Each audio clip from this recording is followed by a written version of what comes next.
Good day. My name is Mario Denton, and I want to carry on talking about this topic of anger management or dealing with my conflict. And one of the key things that I want to highlight is what I see in the world today.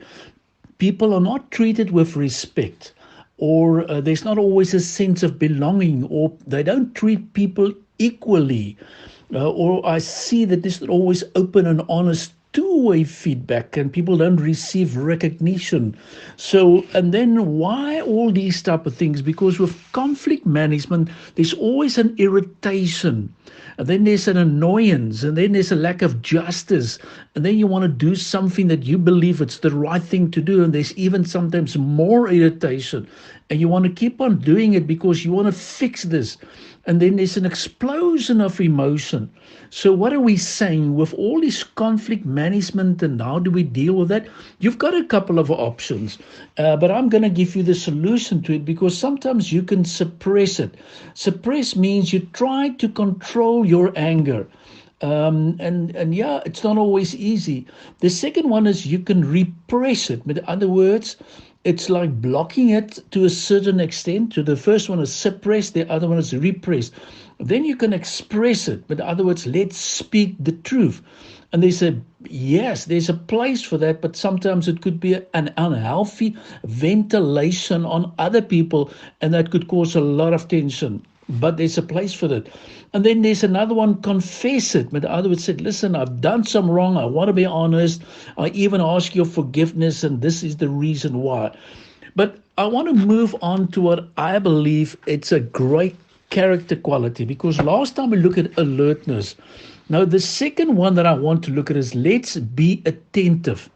And attentiveness, if you listen to the definition, is always about showing the worth of a person or a task by giving my undivided attention and concentrate on the person or task before me. You see, so what we really need to do in conflict management is to focus, to listen, to clarify, to understand, to pay attention. In other words, I use the CLEAR method: clarifying, listening, exploring, actioning, and review. Because the opposite of that is that then, because you don't show your sensitivity also, or your discretion, or your gentleness, or your discernment, and that's why people suddenly realize, listen, I don't like what I'm hearing. So the quality is all about attentiveness. And the question that I'm asking you, are you attentive? Because if you are attentive, you got to look at people when they speak. You're going to learn to listen, and you're going to ask appropriate questions, as well as there's always going to be alignment, and then you avoid all the distractions. So you're going to ask yourself, do you surround yourself with what type of people? Do you give direction? Where do you stand? Specifically on this practice of attentiveness.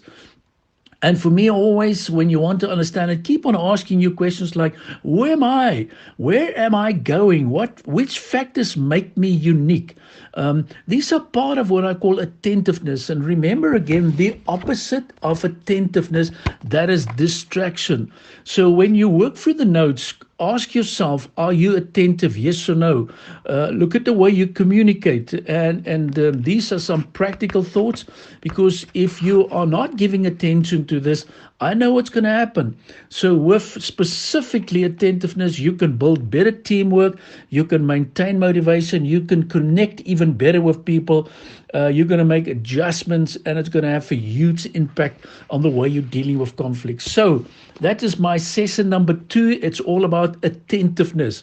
So the first one was about alertness, now it's attentiveness, and I'm going to carry on with these character qualities, because I'm saying it's your character plus your competency that's going to give you consistency. So you can have all the competency in place, but if you don't have the character, there's something missing. So I'm going to ask you, I will forward this information to you. Do a self-check, because we want to overcome anger. We want to get to the roots as we move on every week. So look at those 2 qualities, and you will see it's going to make a difference. Go and make a difference. Apply, apply, apply. That's my famous statement. The truth will set you free, but you need to apply. Have a wonderful day and keep in touch. Be blessed.